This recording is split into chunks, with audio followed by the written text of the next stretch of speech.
Fala gente, meu nome é Lucas Tardan e o programa de hoje é um especial. É um flashback, um túnel do tempo ao primeiro vídeo que eu fiz ainda no canal antigo. Ele é sobre o primeiro livro da saga The Witcher, que é O Último Desejo, escrito pelo Andrzej Sapkowski, e é sobre um conto desse livro chamado Uma Questão de Preço. A saga The Witcher é um sucesso polonês de Dark Fantasy. Ela já foi adaptada para quadrinhos, já foi adaptada para jogos e até para seriados de televisão. Para quem já teve algum contato com os jogos, principalmente Witcher 3, vai achar esse programa muito interessante. Mas para você que não sabe nada sobre o universo The Witcher, a gente vai fazer um pequeno resumo para você saber pelo menos o essencial.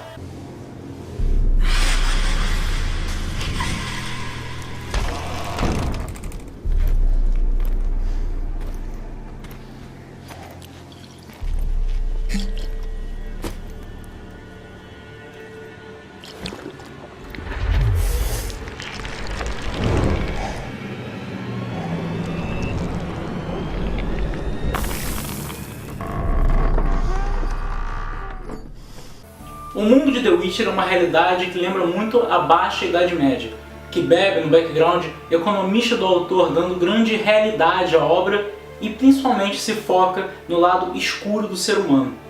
Nesse mundo de monarquias humanas existem vários monstros que são tratados como animais perigosos. Existe também feitiçaria, que se confunde em muitos momentos com a ciência, por exemplo no estudo da genética. Alguns desse mundo cuja espécie se confunde com a sua profissão são os Witchers. Eles são crianças humanas que passam por um processo altamente traumático de mutação hormonal. Alguns até mesmo perdem a coloração dos cabelos por causa desse processo. Mas os que sobrevivem conseguem reflexos aguçados, regeneração acelerada, que os permitem caçar e matar esses monstros.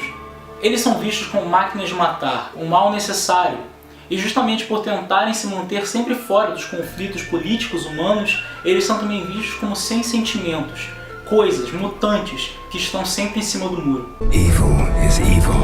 Lesser, greater, middling, makes no difference. Come fit me! Bring her down. Do it my way. You like that, you bitch? Get the hammer. Kick her teeth in. The degree is arbitrary, the definition's blurred. If I'm to choose between one evil and another, I'd rather not choose at all. O conto Uma Questão de Preço começa com o nosso protagonista, Geralt de Rivia, sendo chamado para um banquete. Aliás, Geralt de Rivia ou o Geraldão, como meu amigo chama. Mas o conto começa com ele sendo chamado para um banquete real, no reino de Sintra. A rainha Calanthe quer casar a sua filha Pávila, que acaba de fazer 15 anos, com um nobre das ilhas de Skellige. Mas nesse banquete vão ter vários pretendentes. Agora, a única coisa que não fica clara é por que ela quer um Witcher presente. E durante o banquete, o Geralt fica tentando descobrir da rainha qual o real motivo dela ter chamado ele ali. E ele não consegue a princípio, né? Ele odeia estar daquela forma, ele está vestido de nobre, todo emplumado, até que ele manda uma indireta para ela. Ele fala que no caminho ele ouviu boatos de vários monstros. Só que nenhum Witcher precisaria se vestir de nobre ou estar emplumado para enfrentar qualquer um deles. Que talvez a rainha estivesse confundindo o real propósito da profissão dele, e que ele não tinha nenhuma intenção de dar cabo dos outros pretendentes, porque isso não era o que ele fazia. Só que aí a rainha diz que tudo é uma questão de preço, que é o nome do conto. E ela diz que o preço de um trabalho é sempre dado pela dificuldade em concluí-lo ou a fama do contratado. Se ela precisasse de um assassino de aluguel ou um mercenário, ela teria opções muito mais baratas do que o famoso Geralt de Rivia. E aí eles ficam nessa, do Geralt tentando descobrir o que a rainha quer, e a rainha sem querer falar abertamente, até que ela acaba falando que ele tá lá para certificar de que a vontade dela seja cumprida. E o Geralt pergunta, porra, mas o que pode ser mais forte que a vontade de uma rainha? Ao que ela responde, o destino. E aí ele fala, porra, mas é irônico um Witcher ter que lutar contra o destino. Ela não entende e nem a gente, isso a gente só vai entender no final do conto. Mas o que ela fala é que ela sabe que o pedido dela pode ser impossível, mas que caso ele consiga o impossível, ela vai dar para ele o que ele quiser. A essa pergunta ele pede para ela repetir, e a gente também não entende o porquê. Ela repete, e o motivo dele pedir isso a gente só vai entender também no final do conto. E aí o banquete continua, a rainha vai dar atenção para os outros convidados, e a gente tem a presença de Kragan Krê, do druida Misoswar, para quem jogou The Witcher 3 vai saber de que eu tô falando, até que entra no salão um cavaleiro que não foi convidado. E ele entra com o elmo e se recusa a tirar o elmo até a meia-noite. E como se não bastasse aparecer um cavaleiro não convidado que não vai tirar o elmo, ele ainda diz que 15 anos antes ele salvou o falecido rei, marido de Calanthe, e que lhe foi prometida a filha dela pela lei da surpresa. Aí o salão vem abaixo, querendo explicações ou querendo matar esse cavaleiro desconhecido. Só que aí o Geralt pressente um perigo muito maior do que as espadas e daqueles homens bêbados vindo da filha da rainha, a Páveta. E aí ele se levanta e começa a falar. A lei da surpresa é a lei que diz que quando alguém te oferece qualquer coisa e repete o desejo, você pode pedir o que ela já tem e ainda não sabe. Isso muitas vezes é um objeto ou uma criança.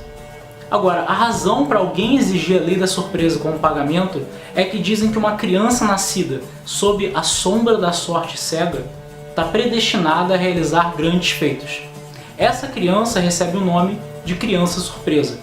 E quem melhor que os Witchers para falarem de criança surpresa? Afinal, todos os Witchers são crianças surpresa. Mas o Geralt termina de falar dizendo para Ouriço, que é como a galera estava se referindo ao Cavaleiro Mascarado, que a Páveta não era dele ainda.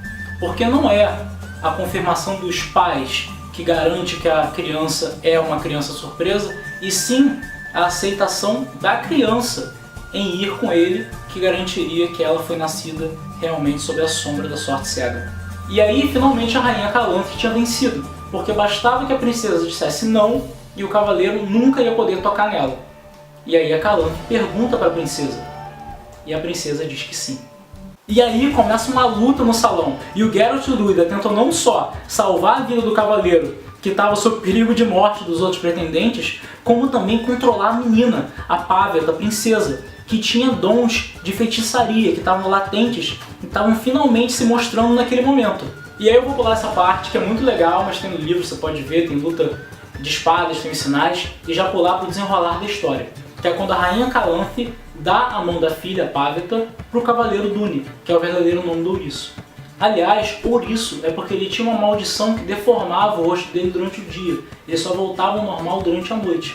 Só que quando ela dá a mão da filha para ele é curado instantaneamente, porque a única coisa que poderia curar aquela maldição era uma criança surpresa. Por isso que ele tinha exigido a lei da surpresa do falecido rei.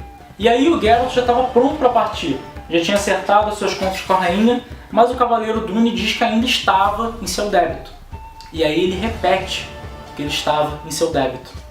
E aí você junta tudo aquilo que você aprendeu nesse conto, de todos os Witchers serem crianças surpresas, e por isso é bizarro que um Witcher possa lutar contra o destino, que sempre ele tem que perguntar 2 vezes quando oferecem qualquer coisa. Porque aí o Geralt vira pro Dune e diz: muito bem, então você me dará aquilo que você já tem, mas ainda não sabe. Eu voltarei a Cintra em 6 anos para ver se o destino foi bom para mim. E aí ele vai embora e a Páveta fica corada e olha para baixo, porque ela já estava grávida da Ciri.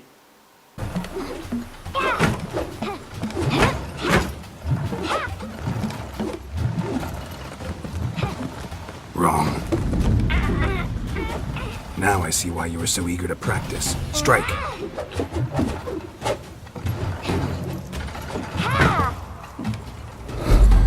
Esse conto, Uma Questão de Preço, está no primeiro livro do Sapkowski, que é uma coletânea de contos chamada O Último Desejo.